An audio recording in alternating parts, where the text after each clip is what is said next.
నమస్తే అమూల్య గారు. నమస్తే జయ గారు.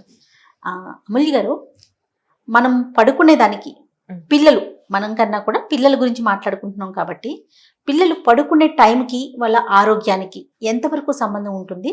దీంట్లో అవేర్నెస్ మనం ఎంతవరకు క్రియేట్ చేయాలండి పిల్లలకి? తప్పకుండా రెండు గో హ్యాండ్ ఇన్ హ్యాండ్ అండి. ఎస్. ఎందుకంటే మన బాడీ అనేది ఒక మెకానిజం, దాంతోనే నడుస్తూ ఉంటుంది కదా. కాబట్టి స్లీప్ టైమ్, ఫుడ్ హ్యాబిట్స్ రెండు ఇంటర్లింక్డ్ అండి. దేన్ని మనం విడిగా ఇదే ఫాలో అవుతాను, ఇది నేను ఫాలో అవను అంటే కుదరదు. రెండు ఫాలో అవ్వాల్సిందే. ఏంటి అంటే మనం ఎప్పుడైతే కరెక్ట్ ఫుడ్ కరెక్ట్ టైం తీసుకుంటామో ఆబ్వియస్గా గుడ్ స్లీప్ ఉంటుంది.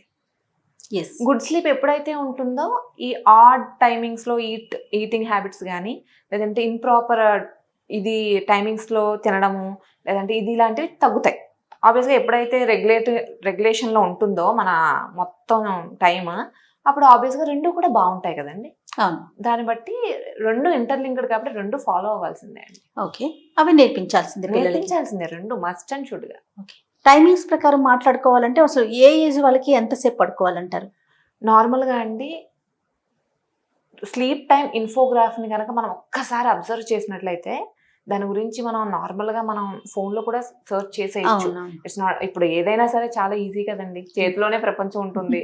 కాబట్టి దాంట్లో ఏంటంటే అండి 3 సంవత్సరాల నుంచి 5 సంవత్సరాల పిల్లలైతే 9 నుంచి 13 గంటలు, 10 గంటల నుంచి 13 గంటల వరకు పడుకోవచ్చండి.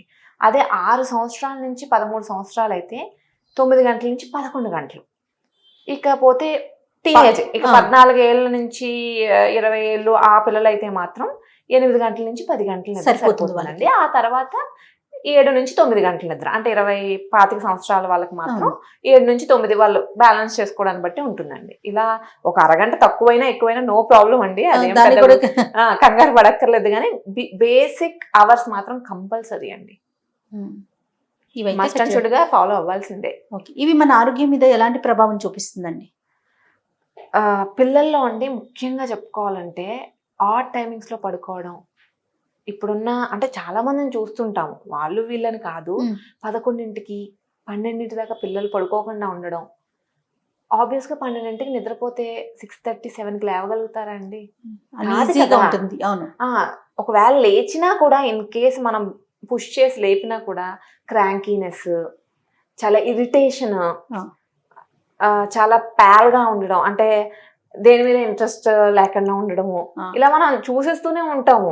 ఆబ్వియస్గా మనకైనా ఆ హ్యాబిట్స్ ఉంటాయి కదండి.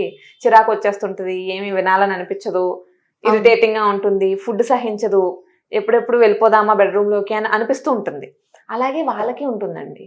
వాళ్ళకి ఏంటంటే ఎక్స్ట్రా ఎడ్యుకేషన్ అని, లేదంటే స్పోర్ట్స్ అని, కరికులర్ యాక్టివిటీస్ అని ఉంటాయి కాబట్టి ఇదంతా కూడా వాటి మీద చూపిస్తుంది ప్రభావం. అక్కడ నుంచి వాళ్ళు వాటిని కోపప్ చేసుకోలేరు, అలా యుద్ధాలు స్టార్ట్ అవుతుంటాయి.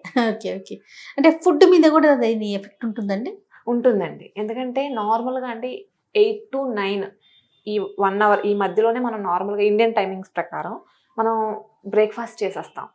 ఎప్పుడైతే పిల్లాడు 8కి 9కి 10కి లేవడం స్టార్ట్ అయిందో ఎప్పుడు టిఫిన్ తింటాడండి?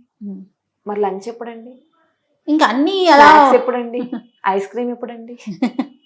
ఫుడ్ ఎప్పుడు? నైట్ డిన్నర్ ఎప్పుడు? ఫ్రూట్ ఎప్పుడు? ఇవన్నీ ఎప్పుడు చేస్తారు? చేయలేం కదండి. ఒకటి డిలే అయిందంటే అన్ని డిలే అవుతూనే వస్తూ ఉంటాయి. ఓకే, మరి వీళ్ళకి ఎలా అలవాటు చేయటం అండి? ఫస్ట్ మనమే ఆ అట్మాస్ఫియర్ని క్రియేట్ చేయాలండి. అది ప్రతి తల్లి బాధ్యత, మీదైనా నాదైనా ఎవరిదైనా అంతే.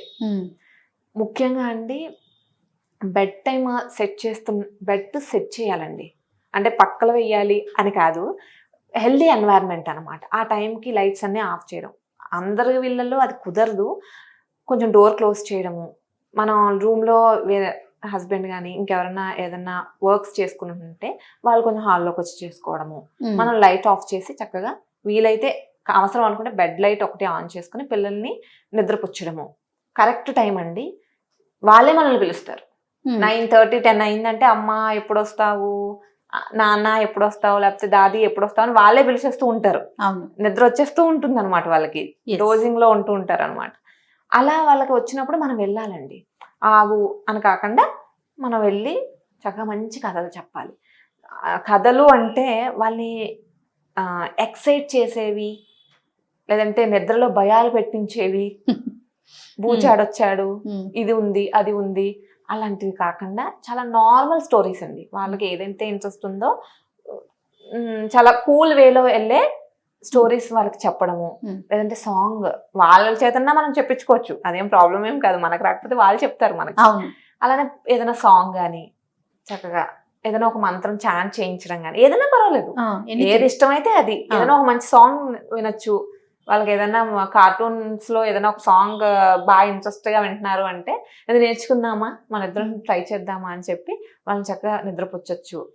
ముఖ్యంగా సేఫ్ ఎన్వైరన్మెంట్ ని క్రియేట్ చేయాలండి. భయపడుతూ ఉంటారు పిల్లలు, నైట్ మేర్స్ అయ్యి రావడం అని. ఇవన్నీ కూడా ఏంటంటే ముందు చూసిన, ముందు విన్న, ముందు ఎక్స్పీరియన్స్ చేసిన సిచ్యువేషన్స్ అనేవి పిల్లలకి చాలా ఎఫెక్ట్ ఇస్తూ ఉంటాయి. ముఖ్యంగా కూల్ క్లైమేట్ ని మనం ఎన్వైరన్మెంట్ ని మనమే క్రియేట్ చేయాలి తప్పదిక. ముఖ్యంగా కెఫిన్ లాంటివి, చాక్లెట్ బేస్డ్ ఫుడ్స్ కానీ బిఫోర్ బెడ్ 3-4 hours ముందే వాటిని స్టాప్ చేయడం. బట్ చాక్లెట్ అనేది నార్మల్ అప్పటికప్పుడు ఇప్పుడు తింటామా, కానీ ముందుకు పంపించడం వాటిని. మరి బెడ్ టైం అప్పుడు కాకుండా ముందుకు పంపించడం, అంటే ముందుగా ఇవ్వడం పిల్లలకి. ఇంకొక విషయం ఏంటంటే అండి, before going to bed toilet checkup, I mean మీకు వస్తుందా వెళ్ళి చేసేసి రా అని ముందు నుంచి చెప్పినట్లయితే అండి తర్వాత ప్రాబ్లమ్స్ బెడ్ వెట్టింగ్ రాదు, ఆబ్వియస్లీ రాదండి. అలా సేఫ్ ఎన్వైరన్మెంట్ ని క్రియేట్ చేసినట్లయితే కనుక. అండ్ ఫ్లూయిడ్స్, లిక్విడ్స్ కూడా మనం బంద్ చేయాలండి. అంటే అది తాగాలి, దాహం వేస్తే పిల్లలు ఎలాగో అడుగుతారు మనల్ని. 3 years లేదంటే 2 years తర్వాత అంత ఫ్లూయిడ్స్ ఇచ్చి బొజ్జు పెట్టాల్సిన అవసరం లేదండి పిల్లలకి. ఎందుకంటే తర్వాత వాళ్ళ స్టమక్ అంతా కూడా ఇదవుతుంది కదా, ఫ్లూయిడ్స్ అనేవి బయటకి తొందరగా వచ్చేస్తాయి. రా ఫుడ్ డైజెషన్ కి చాలా టైం పడుతుంది మనకి లోపల ఇంటెస్టైన్స్ లో. బట్ ఫ్లూయిడ్స్ అనేవి వాళ్ళు మళ్ళీ బెడ్ వెట్టింగ్ సమస్య రైజ్ అవుతూ ఉంటుంది. కాబట్టి 5 తర్వాత కొంచెం లిక్విడ్ ఐటమ్స్ అనేవి మనం బంద్ చేసినట్లయితే చాలా స్లీప్ డిస్టర్బెన్స్ అనేవి పిల్లల్లో ఉండదండి. వాళ్ళు సేఫ్ ఎన్వైరన్మెంట్ లో స్లీప్ ని చక్కగా చేస్తారు, పొద్దునే లేస్తారు ఎలాంటి ఇబ్బందులు లేకుండా. లేచినప్పుడు చక్కగా గుడ్ మార్నింగ్ తో లేపితే చాలా బాగుంటుందండి, ఫ్యాన్ ఆఫ్ చేయకుండా. ఫ్యాన్ ఆఫ్ చేయకుండా చక్కగా దగ్గరికి వెళ్ళి హ్యాపీగా నాన్న సూర్యుడు వచ్చేసాడు లెగుద్దామా అని చెప్పి లేపితే బాగుంటుంది. హెల్దీ అట్మాస్ఫియర్ క్రియేట్ అవుతుంది. ఆబ్వియస్లీ. రైట్ అండి, థ్యాంక్ యూ, మంచి వ్యాలిడ్ పాయింట్స్ చెప్పారు. నమస్తే. థ్యాంక్ యూ జయ గారు. నమస్తే. ఇక ఈ వీడియో కనుక మీకు నచ్చినట్లయితే లైక్ చేయండి, షేర్ చేయండి. మరిన్ని ఇంట్రెస్టింగ్ వీడియోస్ కోసం మా ఛానల్ని సబ్స్క్రైబ్ చేసుకోండి.